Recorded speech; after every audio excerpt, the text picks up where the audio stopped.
अब बहुत से लोग कहते हैं कि ये बताइए आप आला हजरत को आप आला हजरत क्यों कहते हैं? सिद्दीक अकबर को आपने हजरत कह दिया, आपने गौसे आजम को हजरत कह दिया, आपने ख्वाजा गरीब नवाज को हजरत कह दिया, आपने फरीदुद्दीन को हजरत कह दिया। बरेली के अहमद रजा में ऐसे कौन से लाल लगे थे कि आपने उन्हें आला हजरत कह दिया? सुने, सवाल करते हैं, खुराफाती हैं ये लोग, तो मेरा जवाब सुने। अल्लाह ने कुरान में फरमाया, या बनी इसराईल ज़कुरू निअमती अल्लती अनअमतु अलैकुम व अन्नी फज़्ज़लतुकुम अलल आलमीन।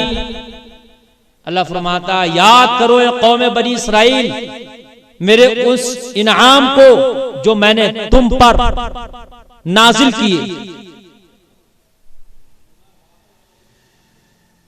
व अन्नी फज़्ज़लतुकुम अलल आलमीन, जो मैंने दुनिया में और मैंने तमाम आलम में तुम्हें फजीलत बख्शी। ये कौमी बनी इसराइल, मैंने तुम पे इनाम भी किए और मैंने तुम्हें तमाम आलमीन पर, वो अन्नी फज़्ज़लतुकुम अलल आलमीन, तमाम आलमीन पर मैंने तुम्हें फजीलत बख्शी।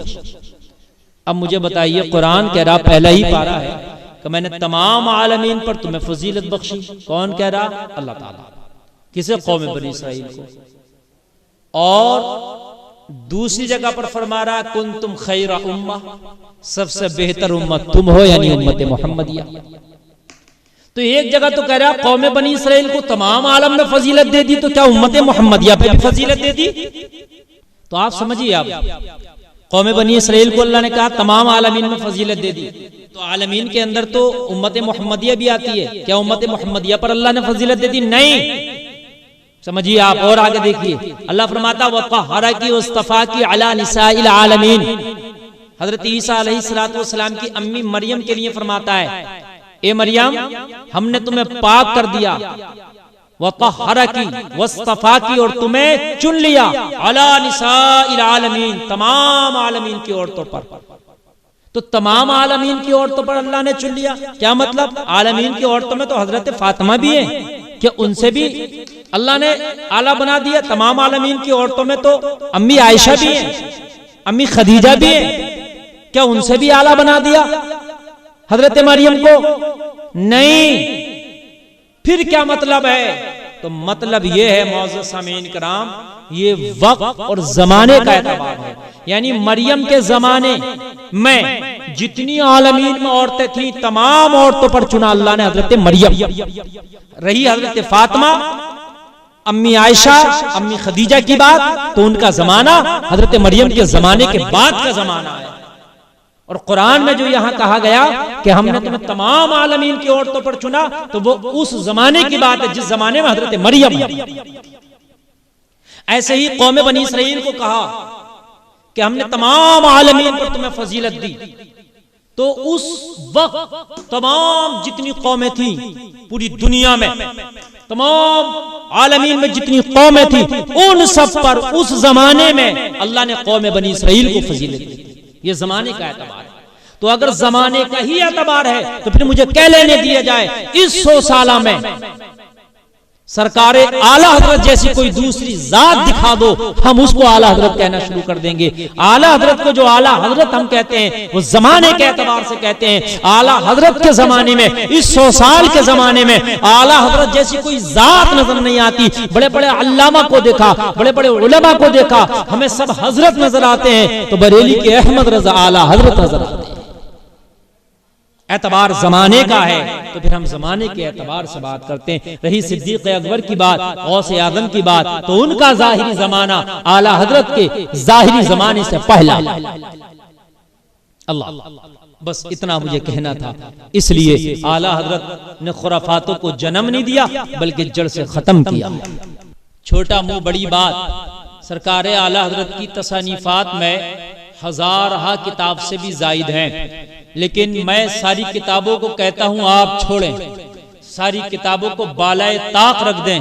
मेरे सरकारे आला हजरत का सिर्फ एक कारनामा, इस वक्त जो आला हजरत सरकार की सियाली करने की कोशिश करते हैं, आला हजरत बनने की कोशिश करते हैं कि हमने भी इतनी किताबें लिख दी और हम भी उतनी किताबें लिख देंगे जितनी आला हजरत ने लिखी हैं। मैं कहता हूं उन सब की किताबें एक तरफ, उन सब की तसानीफात एक तरफ, मेरे आला हजरत का कारनामा कंजुल ईमान एक तरफ।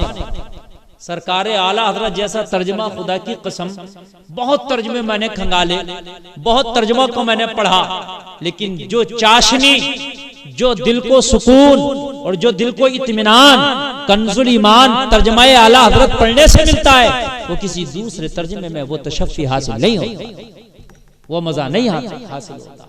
आला हजरत सरकार ने जब तर्जमा किया है ना, तो खुदा की कसम ऐसे किया है, दिल कहता है कि यहां पर यही जुमला होना चाहिए, यहां पर यही होना चाहिए, तो ऐसे फिट कर दिया आला हजरत ने कि जैसे कंपनी से कोई चीज बनती है ना किसी में फिट करने के लिए, आला हजरत सरकार ने जो तर्जमा किया है ना, खुदा की कसम ऐसा लगता है कि जो जुमले आला हजरत ने पिरोए हैं तर्जमे में कि बिल्कुल यही होना चाहिए।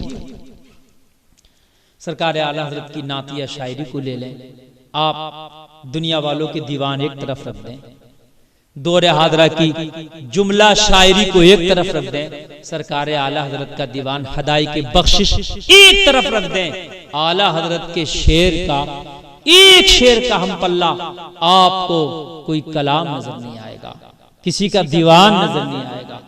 वाह रे आला हजरत, मैं कुर्बान जाऊं तेरी तुरबत पर अकीदतों के फूल निछावत करूं, बारे अहमद रजा मैं तेरी जात पर 100 बार सलाम भेजूं। अल्लाह ने कैसा नवाजा था सरकार आला हजरत की जात को, और ये सब आला हजरत ने, सही पूछिए तो जद्दोजहद के जरिए नहीं, क्यों कि अगर आदमी तालीम हासिल करके इतना सब कुछ हासिल करना चाहे तो कम से कम 100 साल से भी ज्यादा उसको लगेगा इतना कुछ हासिल करने में, जितने में सरकार आला हजरत ने 13-14 साल की उम्र में जो हासिल कर लिया था, ये सब आताई था। ये बुजुर्गों की जूतियां सीधी करने और बुजुर्गों से अकीदत रखने का फैज मिला सरकार आला हजरत को, कि जब कलम उठाया जिस मैदान में तो लगता था इल्म का दरिया बहा दिया। मुल्के सुखन की शाही तुमको रजा मुसल्लम, जिस समत आ गए हो सिक्के बिठा दिए। किसी कहने वाले ने ये गलत नहीं कहा है, जिस समत आ गए हो सिक्के बिठा दिए। सरकार आला हजरत, मुझे वो शेर आला हजरत का याद आ रहा, मैं शायरी पर बात करूं सरकार आला हजरत की तो खुदा की कसम दिल मचल जाता है। आए हाय, सरकार आला हजरत का वो शेर मुझे याद आ रहा है। सरकार आला हजरत ने जब मिस्र के बाजार पर कलम उठाया, हुस्न